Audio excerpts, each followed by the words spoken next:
ኢዝ የቁሉ ሊሳሒቢሂ ላ ተሕዘን ኢነላሃ መዕና የተባለበት ወር እኮ ይህ ነበረ። ይህ ክስተት እንዲህ ነበር።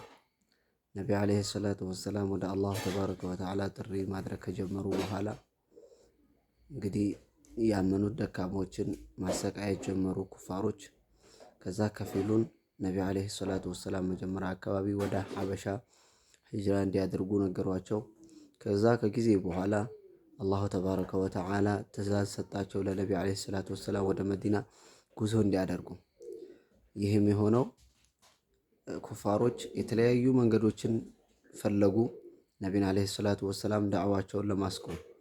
ከዛም በኋላ ምን አሏቸው? አንድ ቀን እስቲ ወደ አጎታቸው ሄደውና አንተ አቡ ጣሊብ ሆይ እስቲ ወንድምህ ልጅ ምንድን ነው የሚፈልገው? ገንዘብ ነው የሚፈልገው? ገንዘብ ከሆነ ከሁሉም በላይ ሀብታም እናደርገዋለን። ስልጣን ከሆነ ያለሱ አንድም ሹራ አንንቀሳቀስም።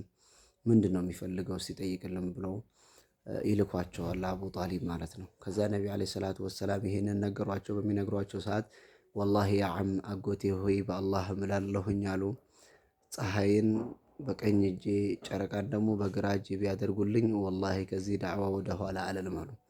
የዚህን ሰዓት ኩፋሮች ነቢን ለመግደል ወሰኑ። አላህም ትእዛዙ አመጣ ሂጅራ እንዲያደርጉ ማለት ነው። ከዛ እየሄዱ ወጡ። ከቤታቸው ከወጡ በኋላ ሱብሓነላህ አንድ ዋሻ ደረሱ። አንድ ዋሻ ገቡ። ከዛ ያ ዋሻ ሲያዩት ሰይድና አቡበክር ጨለማ ነው። ያ ረሱላላህ እንዳገቡ መጀመሪያ እኔ ልግባ አላቸው። ከዛ በኋላ እሳቸው ሰይድና አቡበክር ገቡና ቦታውን አስተካከሉና ነቢያን ዓለይሂ ሰላቱ ወሰላም አስገቧቸው። ከዛ በኋላ ቀዳዳ ቦታ ሲያዩ ማለት ነው በልብስ ማለት ልብሳቸውን እየቀደዱ ምን ማድረግ ጀመሩ? መሸፈን ጀመሩ።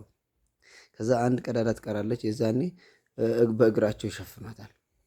እና ኩፋሮች እዛ እነሱ ያሉበት ቦታ ደርሰው ተመለሱ። በቃ የሉም ብለው ማለት ነው። አቡበክር የዚህን ሰዓት ምን አሉ? አንዳቸው እኮ ወደ እግራቸው ቢመለከቱ ኖሮ እኮ እኛን ያዩን ነበር ይሏቸዋል።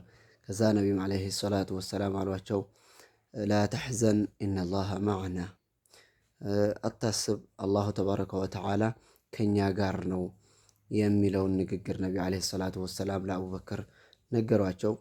ይህንን ይመስል ነበረ ይህ የሂጅራ ወር ማለት ነው።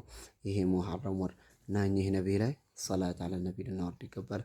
አላሁመ ሰሊ ወሰሊም ወባሪክ ዓላ ነቢይና ሙሐመድ ወዓላ አሊሂ ወሰሕቢሂ ወሰለም።